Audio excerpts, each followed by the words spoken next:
नम्मा homeopathy आरोग्य संजीवनी. नमस्कार, मी प्रांजली. नम्मा homeopathy आरोग्य संजीवनी या कार्यक्रमामध्ये तुमचं मनापासून स्वागत. या कार्यक्रमाच्या माध्यमातून आपण विविध गंभीर आजारांवर चर्चा करत असतो. नम्मा होमिओपॅथीच्या महाराष्ट्र आणि कर्नाटकामध्ये जवळपास 21 शाखा आहेत. महाराष्ट्रामध्ये मुंबईतील दादरसह ठाणे, पुणे, नाशिक, नागपूर, संभाजीनगर, अकोला, नांदेड, कोल्हापूर आणि सोलापूर या ठिकाणी शाखा आहेत. नम्मा होमिओपॅथी हे गंभीर आजारांवर विना शस्त्रक्रिया उपचार करतात. आता गंभीर आजार म्हणजे नेमके कोणते?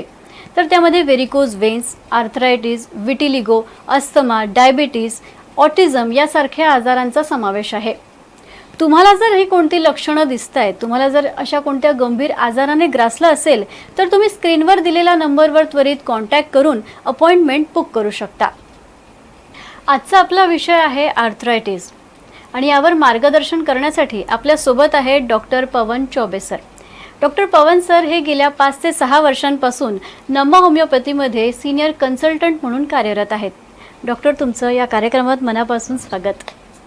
आपण आर्थरायटिस विषयी तर जाणून घेऊयात, मात्र डॉक्टर, तुमचा एक वेल रिसर्च फॉर्म्युला आहे, त्याबद्दल तुम्ही काय सांगाल? नमस्कार. नम्मा होमिओपॅथीमध्ये आमचं एक वेल रिसर्च फॉर्म्युला आहे, त्याचं नाव आहे immunogenic miasmatic 6th generation homeopathic treatment.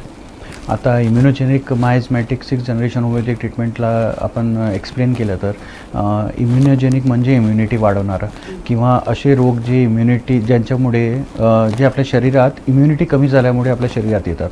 आता समजा आपली इम्युनिटी कमी झाली तर शरीरात मोठे मोठे रोग येऊन जातील आणि आपल्याला ते त्रास देतील. तर असं औषध आपल्याला घ्यायचं आहे ज्याच्याने आपली इम्युनिटी वाढली पाहिजे, आपली हिलिंग कॅपॅसिटी वाढली पाहिजे, शरीरात रोग आलाच नाही पाहिजे किंवा आला तर लवकरात लवकर बरं झाला पाहिजे. हे फॉर्म्युला आमचं होमिओपॅथीमध्ये आम्ही यूज करतो आहे, त्याला इम्युनोजेनिक म्हणतो. मायझमॅटिक म्हणजे प्रत्येक रोग आपल्या शरीरात जेव्हा येतो त्याचे कारणं असतात आणि ते कारणाला शोधून त्याच्यावर आम्ही मेडिसिन्स त्याप्रमाणे प्रिपेअर करून त्या पेशंटला देतो आणि त्याप्रमाणे पेशंटला बरं करतो. म्हणून कारण आपल्याला माहीत पडलं पाहिजे, कारण की कारण माहीत पडल्यावरच आपल्याला माहीत पडेल की आपल्याला औषध कसं द्यायचं आहे आणि हा रोग परत नाही आला पाहिजे. ते सर्वात महत्त्वाचं पार्ट आहे. तर immunogenic miasmatic 6th generation homeopathic treatment. आता 6th जनरेशन म्हणजे आजच्या परिस्थितीत आपण पाहिलं आहे की लोकांना जे मोठे मोठे आजार आहे, क्रॉनिक डिझिजेस आहे, जसं डायबिटीज आहे, BP आहे, थायरॉईड आहे, अस्थमा आहे, कोलेस्ट्रॉल, कॅन्सर, असे रोग आहे जे खूप वयाच्या नंतर होणारे आहे किंवा असे रोग आहे जे लोकांना लवकरात लवकर नाही होत होते. पण आजच्या परिस्थितीत आपण पाहतो की तरुण वयातही लोकांना हार्ट अटॅक येत आहे, कोलेस्ट्रॉलचा त्रास होत आहे, BPचं, डायबिटीज, अस्थमा, कॅन्सर येत आहे. तर हे जी परिस्थिती चेंज झालेली आहे खानपानमुळे, बाकीचे परिस्थिती चेंज झालेल्या लोकांचं एक्सरसाइज न करणं, हे जे सगळं कारण आहे आणि याच्यात हे जे मोठे मोठे रोग लवकरात लवकर शरीरात येत आहे त्यांना थांबवण्यासाठी आम्ही नम्मा होमिओपॅथीमध्ये immunogenic miasmatic 6th generation homeopathic treatment देतो आहे की लोकांना जे त्रास आला आहे त्याला आपण थांबवू शकतो. समजा कोणाला हे रोग नाही आला पाहिजे त्याच्यासाठी पण औषध घेऊन त्याला प्रिव्हेंट करू शकतो आणि त्याप्रमाणे हे immunogenic miasmatic 6th generation homeopathic treatment लोकांना नम्मा होमिओपॅथीमध्ये हेल्प करायचा प्रयत्न करते आहे. नक्कीच स्तुत्य असा हा फॉर्म्युला आहे डॉक्टर. आता आपण आर्थरायटिसकडे वळूया. आपण बघतोय की हल्ली कमी वयातच आर्थरायटिसने ग्रासत आहेत लोक. तर आर्थरायटिस म्हणजे नेमकं काय हे आधी आपण जाणून घेऊया. तर डॉक्टर, ह्यावर थोडं तुम्ही प्रकाश टाकाल? आर्थरायटिस म्हणजे सांध्यांचं दुखणं. आता आर्थरायटिस हा आजच्या परिस्थितीमध्ये सर्वात कॉमन डिसीज झालेला आहे किंवा खूप कॉमन असा रोग झालेला आहे. आर्थरायटिस म्हणजे वात आपण म्हणतो. वात सांध्यांचा रोग आहे ज्याच्यात प्रत्येक शरीराची सांधे दुखणं, त्यांच्यामध्ये सूज येणं, त्यांच्यामध्ये स्टिफनेस येणं म्हणजे ते अकडतात. पेशंटला हालचाल करताना त्रास असतो किंवा एका जागेला पेशंट बसून गेला आहे तर उठताना त्रास असतो. हा जसं जसं वय वाढतो तसं तसं हा रोग वाढत जातो. असं हा रोगाचा हे परिस्थिती चेंज होते. जसं जसं हाडांची परिस्थिती चेंज होणार आहे, जसं जसं वय वाढेल तसं तसं कॅल्शियम लेवल शरीराचं कमी होईल. पण जेव्हा आर्थरायटिस शरीरात येतो ना, आजच्या परिस्थितीमध्ये आम्ही बघितलं आहे की कमी वयातही आर्थरायटिस शरीरात येऊन जातो. आता आर्थरायटिस हा असा रोग आहे की पेशंटला हातांचं सांधे असो, पायांचे सांधे असो, टाच असो, मानेचे त्रास असो, कंबरदुखीचे त्रास असो, हे सगळे त्रास वातांमुळे पेशंटला त्रास देतात. आणि हे आजच्या परिस्थितीत जास्त कामं झाल्यामुळे किंवा एका जागेला बसून कामं करण्यामुळे, वर्क फ्रॉम होममुळे किंवा शरीराची परिस्थिती चांगली नसताना हे रोग लवकरात लवकर शरीरात येतो आहे. आणि याचे परिणाम असे आहे की जे हालचाल असते ते शरीराची कमी होऊन जाते, शरीराला सूज येणं चालू होते, पेशंटला समजत नाही की आपण याच्यावर कुठलं ट्रीटमेंट करायचं. म्हणून आपण नमाहोमिओपॅथीमध्ये जे वात आहे किंवा सांधिवात आहे किंवा आर्थरायटिस आहे याच्यावर आपण खूप चांगलं ट्रीटमेंट देऊ शकतो. ओके. बरं डॉक्टर, ह्याची सुरुवात कशी होते, याची लक्षणं काय आहेत? एखाद्याने कसं ओळखावं की आपल्याला आर्थरायटिस व्हायला सुरुवात झालेली आहे? जसं आर्थरायटिस हा असा रोग आहे, बेसिकली सांध्यांचं दुखणं आहे, तर पेशंटला हे माहीत पडते की आपल्याला सांधे दुखणं चालू झालेलं आहे. पण सांध्यांमध्ये पण जे स्पेसिफिक सांधे जास्त दुखतात, जसं मानेचा त्रास झालेला आहे तर मानेचा त्रास मानचं त्रास चालू होईल किंवा कमरेमध्ये त्रास चालू होऊन जाईल, पायांच्या नसा लागणं चालू होईल, टोंगडे दुखतात, टाच दुखणं चालू होतो, त्याच्यात शोल्डरमध्ये म्हणजे फ्रोझन शोल्डरचा त्रास असतो. त्याच्यासोबत हा त्रास असा आहे की आपण ब्लड टेस्ट वगैरे केलं, त्याच्यात ब्लड टेस्टमध्ये एक रुमॅटेड आर्थरायटिस RA फॅक्टर नावाचं एक टेस्ट असतो. ते केल्यावर आपल्याला माहीत पडते की तो पॉझिटिव्ह आहे की निगेटिव्ह आहे. त्याच्यात आपल्याला वात येत आहे की नाही माहीत पडत. याच्यात भरपूर प्रकार असतात. त्या प्रकारमध्ये आपण जसं जसं चेक करत गेलो तसं तसं आपल्याला हे माहीत पडत जाईल. तर तुम्हालाही जर अशी कोणती लक्षणं आढळत असतील स्वतःमध्ये, म्हणजे सांधेदुखी, मानदुखी, गुडघेदुखी, अशा जर लक्षणं आढळत असतील तर त्वरित तुमच्या जवळच्या नमा होमिओपॅथी क्लिनिकमध्ये जाऊन अपॉइंटमेंट बुक करा आणि उपचार घ्यायला सुरुवात करा. आपण या कार्यक्रमाच्या माध्यमातून डॉक्टरांशी थेट संपर्क साधू शकता. तर स्क्रीनवर दिलेल्या नंबरवर तुम्ही त्वरित कॉल करा आणि डॉक्टरांशी संपर्क साधा आणि तुमचे काही प्रश्न असतील तर ते तुम्ही डॉक्टरांना विचारा. आपल्याबरोबर एक प्रेक्षक जोडले गेलेले आहेत. हॅलो. माझं नाव रजनी आहे. नमस्कार रजनी, कुठून बोलताय आपण? मी लातूरवरूनच बोलते. तर माझ्या सासूबाईंना गुडघे दुखण्याचा खूप त्रास होतोय आणि आम्ही त्यांना दाखवलं तर सर्जरी करा असं सांगितलेलं आहे त्यांनी रिप्लेसमेंटची. पण त्यांना शुगरचा त्रास आहे, तर आम्हाला थोडंसं जर आपल्या इकडे नमा होमिओपॅथीमध्ये ती सर्जरी टाळता येत असेल त्याच्यासाठी काही ट्रीटमेंट आहे का? हां, नमस्कार. जसं तुम्ही सांगितलं आहे की त्यांना ऑस्टिओ आर्थरायटिसचा प्रॉब्लेम आहे आणि त्याच्यासोबत नी रिप्लेसमेंट करायला सांगितलं आहे. तर ऑस्टिओ आर्थरायटिस झाल्यानंतर जेव्हा पायाची जी परिस्थिती असते, जी गुडघ्याची परिस्थिती असते, त्याच्यात खूप प्रमाणात झीज वाढलेली असेल, त्याच्यामुळे त्यांना ऑस्टिओ आर्थरायटिसमध्ये ऑपरेशन करायला सांगितलं आहे किंवा नी रिप्लेसमेंट. तर आता डायबिटीज असताना हे ऑपरेशन थोडं रिस्की होऊन जातात आणि याच्यासोबत डायबिटीज असताना आपण हे प्रयास करायचा की आपल्याला ऑपरेशन करायची परिस्थिती नाही आली पाहिजे. म्हणून नमा होमिओपॅथीमध्ये आम्ही संधिवातावर जेव्हा तुम्ही डॉक्टरने तुम्हाला नी रिप्लेसमेंट सांगितलं असेल किंवा असं ऑपरेशन करायची परिस्थिती आलेली आहे हे सांगितलं असेल, तरी आपण नमा होमिओपॅथीमध्ये याच्यावर उपचार घेऊ शकतो. आमचे immunogenic miasmatic 6th generation homeopathic treatment आहे. ते ट्रीटमेंट घेताना तुम्हाला याच्यावर नक्कीच उपचार मिळेल, नक्कीच लाभ होईल आणि आपल्याला जेवढी शस्त्रक्रिया आहे आणि जेवढे ऑपरेशन आहे ते सगळं टाळता येईल. धन्यवाद रजनीजी. आणखीन एक प्रेक्षक आपल्याबरोबर जोडले गेलेत. हॅलो. हॅलो. हॅलो. हॅलो, आवाज येतोय? येस, बोला. नमस्कार, माझं नाव मानसी. मी हाय मुंबईत मानसी. राहणारी आहे. मी सध्या 9 ते 5चा आमचा IT चा जॉब असतो. कंटिन्यू बसून राहावं लागतं, त्याच्यामुळे माझं जरा पाठदुखीचा त्रास होतोय आणि त्याच्यासोबत हातापायाला मुंग्या येत आहे. मी बरेच औषधही घेतले ज्याच्याने वेदना कमी होता, पण असा काही सहज इलाज काही झाला नाहीये. तर मला हे असं विचारायचं होतं सरांना की याच्यावरती आपल्याला होमिओपॅथी काही मदत करू शकते का? ओके. नमस्कार. तुम्हाला नक्कीच आपण जे त्रास तुम्हाला होत आहे त्याला सर्वायकल स्पॉन्डिलायसिस म्हणतात आणि हे मानदुखी किंवा कंबरदुखीमध्ये हा त्रास होतो, स्पॉन्डिलायसिसचा त्रास. आता तुम्ही जे IT चं काम करताय किंवा ज्याच्यात तुम्हाला कंटिन्युएशनमध्ये लॅपटॉप यूज करावा लागतो, मोबाईल यूज करावा लागतो, थोडं मान खालती करून तुम्हाला हे कंटिन्युअसली अवर्समध्ये म्हणजे खूप तास कंटिन्यू बसावा लागतो आणि त्याच्यात काम करावं लागतो आहे, त्याच्यामुळे तुम्हाला हा त्रास होत आहे. तर नम्मा होमिओपॅथीमध्ये आम्ही तुम्हाला जे immunogenic miasmatic 6th generation homeopathic treatment आहे ते देताना आम्ही तुम्हाला त्याच्यातून हा त्रास कमी पण होईल, याच्यात तुम्हाला हा त्रास थांबूनही जाईल, याच्यासोबत तुम्हाला हा त्रास परत नाही आला पाहिजे त्याच्यासाठी पण आम्ही तुम्हाला मार्गदर्शन देऊ आणि औषध देऊन तुम्हाला बरं करायचा प्रयत्न करू. धन्यवाद मानसीजी. असं म्हटलं जातं की काळजी करण्यापेक्षा काळजी घेतलेली बरी. तर तुम्ही हेच करा, तुम्ही म्हणजे पुढे जाऊन आजार होऊ नये यासाठी तुम्ही जर सुरुवात झाली तेव्हाच तुम्ही जाऊन नम्मा होमिओपॅथीमध्ये अपॉइंटमेंट बुक करा आणि उपचार घ्यायला सुरुवात करा. एक प्रेक्षक आपल्याबरोबर जोडले गेलेत. हॅलो. हा, मी निश्चित बोलते दोन्हीवरनं. हॅलो, बोला. हा, मला हिप जॉईंटचा खूप त्रास होतोय. डॉक्टरांनी इव्हेन सांगितले तपासणीनंतर ते ऑपरेशन करावं लागेल. आपल्याकडून कुठे आहे का उपचार वगैरे? हो, नमस्कार. जसं तुम्ही मला सांगितलं की तुम्हाला एव्हियनचा त्रास होत आहे, मी शोमध्ये स्टार्टिंगलाही तुम्हाला सांगितलं की जे एन्क्लोजिंग स्पॉन्डिलायसिस आहे त्यालाच एव्हियन म्हणतात, अवेस्क्युलर नेक्रोसिस. बेसिकली हा असा त्रास आहे ज्याच्यात तुम्हाला हिप जॉईंटमध्ये हा त्रास होतो आणि हिप जॉईंटमध्ये हा त्रास वाढून पेशंटची परिस्थिती इतकी भयानक होऊन जाते की त्यांना डॉक्टर्स ऑपरेशन किंवा रिप्लेसमेंट करायला सांगतात. तर चालताना, उठताना, बसताना पेशंटला खूप त्रास होतो आणि याच्यात असं नाही आहे की हे वयानुसार येणारा त्रास आहे, हा कधी पण येऊ शकतो, कोणालाही येऊ शकते. म्हणून नम्मा होमिओपॅथीमध्ये आम्ही या त्रासावर नक्कीच तुम्हाला उपचार देऊ शकतो. चांगलं औषध तुम्हाला प्रोव्हाइड करून तुम्हाला हे त्रासातून बाहेर काढू शकतो. आमचं जे फॉर्म्युला आहे immunogenic miasmatic 6th generation homeopathic treatment, या फॉर्म्युल्याच्या हेल्पनी आम्ही तुम्हाला नक्कीच मदत करू.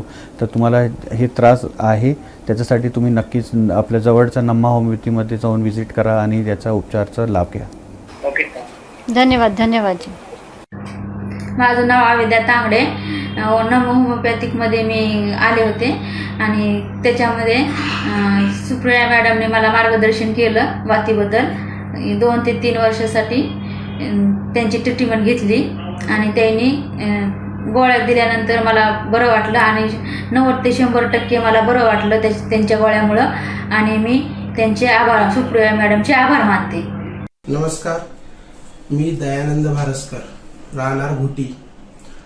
मूळव्याधासाठी नम्मा होमिओपॅथी येथे ट्रीटमेंट 21 जुलै 2023 सुरुवात केली.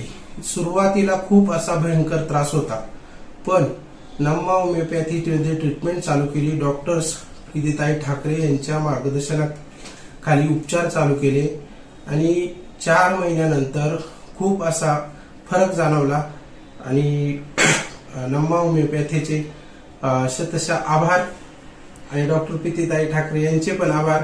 आणि खरंच खूप मला मूळव्याधासाठी फरक जाणवला आहे.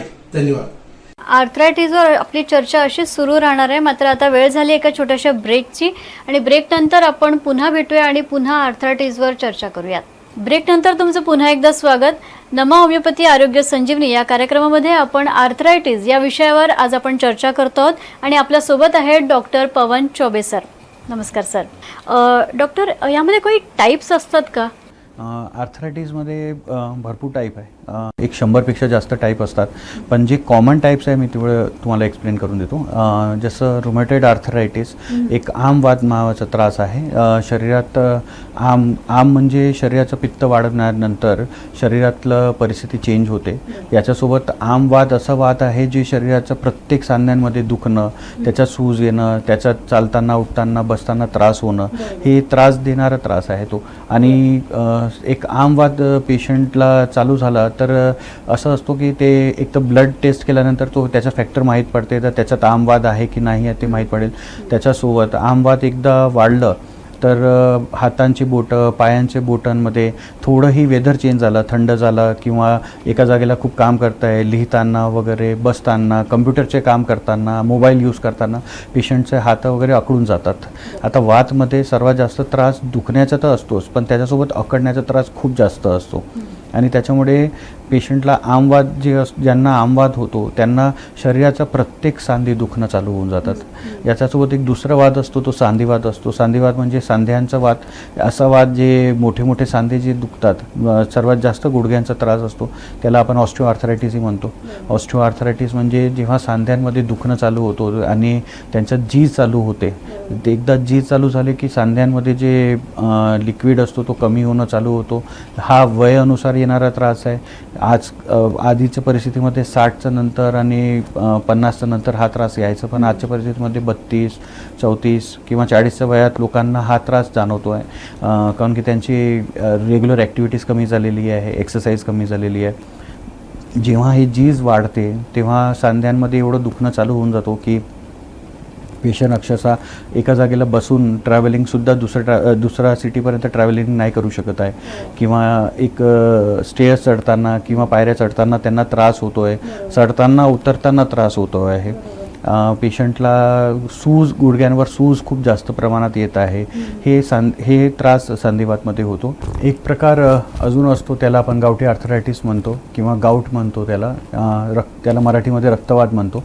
आता हा आर्थरायटिसचा प्रकार जेव्हा शरीरात येतो तेव्हा आपल्याला एक ब्लड टेस्टमध्ये आपण जेव्हा चेक करतो तर युरिक ॲसिड नावाचा एक पदार्थ असतो, तो नॉर्मल लेवलमध्ये राहिला पाहिजे. समजा तो नॉर्मल लेवलपेक्षा जास्त शरीरात जमा होत चालला आहे तर तो आपल्या जॉईंट्सवर किंवा सांध्यांवर जमा होईल आणि छोट्या जॉईंट्सवर मॅक्झिमम तो त्रास देतो, म्हणजे हातांच्या बोटं आणि पायांच्या बोटांमध्ये, आणि त्याच्यामुळे सूज येणं किंवा दुखणं आणि रोजच्या परिस्थितीमध्ये आपले जे कामं असतात ते सगळे थांबून जातात. म्हणून हा त्रास गावठी आर्थरायटिस किंवा रक्तवाताचा असतो. जेव्हा आपल्याला कमरेत किंवा मानेत त्रास असतो तो पण आर्थरायटिसचा प्रकार आहे, त्याला आपण स्पॉन्डिलायसिस म्हणतो. मानेमध्ये जेव्हा हा त्रास असतो, मानेचे मणके असतात, त्या मणक्यांमध्ये जेव्हा जीज होणं चालू होते आणि मणक्यांचे नसा लागणं चालू होतो, मणक्यांमध्ये दुखणं, जसं मानेचे त्रास आहे समजा, तर मानेचे दुखणं, मानेपासून हातापर्यंत दुखणं, मुंग्या येणं, हे सगळं प्रकार जेव्हा चालू होतो तेव्हा याला आपण सर्वायकल स्पॉन्डिलायसिस म्हणतो. असंच प्रकारचा त्रास जेव्हा आपल्याला कमरेमध्ये होतो, कमरेची नसा लागतात, कमरेमध्ये जेव्हा जीज चालू होतो, कमरेचं मणक्यांमध्ये त्रास असतो आणि कधी कुठेतरी पडल्यानंतर किंवा खूप जास्त कामं झाल्यानंतर किंवा कधी एक्झर्शन झाल्यानंतर हे सगळं प्रकार जेव्हा येतो तेव्हा आपण त्याला लंबर स्पॉन्डिलायसिस असं म्हणतो. खूप लोकांमध्ये जेव्हा मणक्यांमध्ये कमरेच्या मणक्यांमध्ये जेव्हा नसा फसून जातात किंवा नसा जे असतात जे सेन्सेशन कॅरी करतात, त्याच्यातलं सायटिका नावाचा एक त्रास असतो की ते नसा जेव्हा मणक्यांमध्ये अडकतात आणि तिकडे जी झालेली आहे त्याच्यामुळे त्यांच्यात होणारा त्रास आणि कमरेत होणारा त्रास, तो त्रास कमरेपासून पायापर्यंत जातो, त्याला आपण सायटिका असं त्रास म्हणतो. तो पण वाताचा एक प्रकार आहे. याच्यासोबत एक असं प्रकार आहे जो थोडं रेअर डिझीज, म्हणजे खूप कमी प्रमाणात आहे, पण आजच्या परिस्थितीमध्ये तो त्रास पण वाढत चालला आहे, त्याला अँकिलोजिंग स्पॉन्डिलायसिस असं म्हणतो आपण. किंवा हा असं त्रास आहे ज्याच्यात आपण खूप इझिली नाही भेटणार. एक 100 किंवा 1000 लोकांमध्ये कुठल्या तरी एका पेशंटला तुम्हाला हा भेटेल आणि हा ब्लडमध्ये आपल्याला टेस्ट केल्यानंतर हा माहीत पडते. याच्यात HLA-B27 नावाचं एक टेस्ट करतो आपण ब्लडमध्ये, ते जेव्हा पॉझिटिव्ह येते तेव्हा हा पेशंटला अँकिलोजिंग स्पॉन्डिलायसिस आहे असं म्हणता येईल.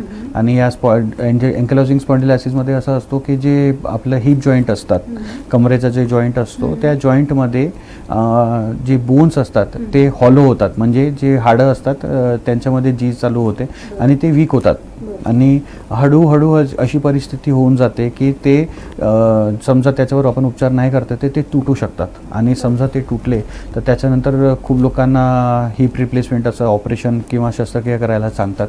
तर आपल्याला समजा याच्यातून कुठलंही रोग असं वाटत आहे की हा रोग आपल्या शरीरात येत आहे किंवा असा रोग आपल्याला त्रास देत आहे, दुखणं, सूज येणं, त्रास वाढत आहे, गेले काही दिवसापासून असो किंवा गेले काही वर्षापासून असो, तर आपण या त्रासाला खूप सिरियसली घेतला पाहिजे आणि लवकरात लवकर नम्मा होमिओपॅथीमध्ये याचा उपचार करून आपण याला बरं करायचा प्रयत्न करू.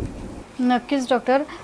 आज आम्हाला कळलं की इतके सारे प्रकार आहेत आर्थरायटिसमध्ये आणि शक्यतो आर्थरायटिस म्हणलं किंवा हे जे प्रकार तुम्ही सांगितले त्याच्यावर उपचार घ्यायला जर आपण गेलो डॉक्टरांकडे तर सर्जरी हाच एक उपाय सांगितला जातो. मात्र नम्मा होमिओपॅथीमध्ये विना शस्त्रक्रिया विना स्टिरॉइड्स हे इथे उपचार केले जातात. ही खरंच स्तुत्य बाब आहे. जर तुम्हाला जर अशा प्रकारची लक्षणं आढळत असतील तर तुम्ही स्क्रीनवर दिलेल्या नंबरवर त्वरित कॉन्टॅक्ट करा, अपॉइंटमेंट बुक करा आणि लवकरात लवकर उपचार घ्यायला सुरुवात करा. नम्मा होमिओपॅथीच्या महाराष्ट्र आणि कर्नाटकामध्ये जवळपास 21 शाखा आहेत. महाराष्ट्रामध्ये मुंबईतील दादरसह ठाणे, पुणे, नाशिक, नागपूर, संभाजीनगर, अकोला, नांदेड, कोल्हापूर आणि सोलापूर या ठिकाणी शाखा आहेत. डॉक्टर, मगाशी बोलताना मी तुमच्या तोंडून ऑस्टिओपोरोसिस हा शब्द ऐकला, तर ऑस्टिओपोरोसिस म्हणजे नेमकं काय? ऑस्टिओपोरोसिस म्हणजे जेव्हा शरीरांच्या हाडांची परिस्थिती अशी होऊन जाते, जसं एक मधुमक्खीचा छत्ता असतो ना, ज्याच्यात तशी परिस्थिती निर्माण होते. शरीरचे जे हाडं असतात ते हॉलो होऊन जातात. आता ही परिस्थिती लेडीजमध्ये सर्वात जास्त दिसते, कारण की आफ्टर मेनोपॉज किंवा पिरियड्स बंद झाल्यानंतर त्यांच्या शरीरातलं कॅल्शियम डिपॉझिशन कमी होऊन जातो, म्हणून त्यांच्या हाडांचं दुखण्याचं प्रमाण जास्त वाढत जातो. आणि ही परिस्थितीमध्ये आल्यानंतर त्यांचे जे हाडं असतात ते खूप वीक होऊन जातात आणि अक्षरशः वीक झाल्यानंतर त्यांना फ्रॅक्चर होण्याचे चान्सेस पण खूप असतात, दुखण्याचे चान्सेस खूप असतात. ते त्रास वातमध्ये जातो, ऑस्टिओआर्थरायटिसमध्ये जातो, रुमेटॉइड आर्थरायटिस म्हणजे संधिवातमध्ये, आमवातमध्ये किंवा रक्तवातातही जाऊ शकतो. म्हणून जेव्हा अशी परिस्थिती येते किंवा आपल्याला असं जाणवत आहे की आफ्टर पिरियड्स बंद झाल्यानंतर किंवा मेनोपॉज चालू झाल्यानंतर आपण समजा नम्मा होमिओपॅथीचं ट्रीटमेंट चालू केलं तर आपल्याला ते भरपूर प्रमाणात लाभ देणार आहे आणि आपला हे त्रास आपल्याला तिकडेच थांबवता येईल. तर आर्थरायटिस या विषयावर डॉक्टर पवन सर यांनी आपल्याला महत्त्वपूर्ण मार्गदर्शन केलेले आहे. आपण अनेक लक्षणं ऐकली, अनेक प्रकार आर्थरायटिसचे काय आहेत ते आपण जाणून घेतलेलं आहे. पवन सर, धन्यवाद. तुम्ही आम्हाला योग्य ते मार्गदर्शन केलं. तुम्हाला जर यापैकी कोणती लक्षणं आढळत असतील तर जवळच्या नमो होमिओपॅथी क्लिनिकमध्ये जाऊन कन्सल्ट करा आणि योग्य ते उपचार त्वरित घ्या. नम्मा होमिओपॅथी आरोग्य संजीवनी. नम्मा होमिओपॅथी आरोग्य संजीवनी.